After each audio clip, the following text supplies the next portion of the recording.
വസ്ത്ര വ്യാപാര രംഗത്ത് മാറ്റത്തിന്റെ സൂര്യോദയം. Murad wedding centre, Kuttippuram road, Karathur.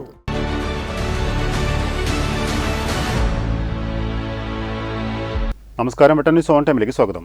കല്യാണം ഇനി വേറെ level. Basid wedding mall, Basid arcade, Poongottukulam, Tirur. ഇലക്ഷനുമായി ബന്ധപ്പെട്ട് വെട്ടപഞ്ചായത്തിലെ കടലോര പ്രദേശങ്ങൾ ഉൾപ്പെടുന്ന സ്ഥലങ്ങളിലെ രാഷ്ട്രീയ പാർട്ടി പ്രതിനിധികളുടെ യോഗം പറവണ്ണ വേളാപുരം മദ്രസയിൽ ചേർന്നു.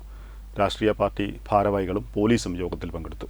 Trendy and customise collection, best in budget. Theyyam പാട്ടിൽ പോലൊരു ഓപ്ഷൻ വേറെ ഇല്ല. വിവിധ രാഷ്ട്രീയ പാർട്ടി പ്രതിനിധികളുടെ യോഗം പറവണ്ണ വേളാപുരം മദ്രസയിൽ ചേർന്നു. വരുന്ന ഇലക്ഷൻ സമാധാനപരമായി നടത്തുന്നതിനെ സംബന്ധിച്ച് ആലോചിക്കാനാണ് യോഗം ചേർന്നത്. ഇലക്ഷനുമായി ബന്ധപ്പെട്ട് ശ്രദ്ധിക്കേണ്ട കാര്യങ്ങൾ Tirur police station Janamaithri police കോർഡിനേറ്ററായ സബ് ഇൻസ്പെക്ടർ നസീർ തിരൂർക്കാട് വിശദീകരിച്ചു. വരും ദിവസങ്ങളിൽ കൂടുതൽ സ്ഥലങ്ങളിൽ സർവകക്ഷി മീറ്റിംഗുകൾ സംഘടിപ്പിക്കുമെന്ന് തിരൂർ പോലീസ് അറിയിച്ചു. വെട്ടന്യൂസ്, തിരൂർ.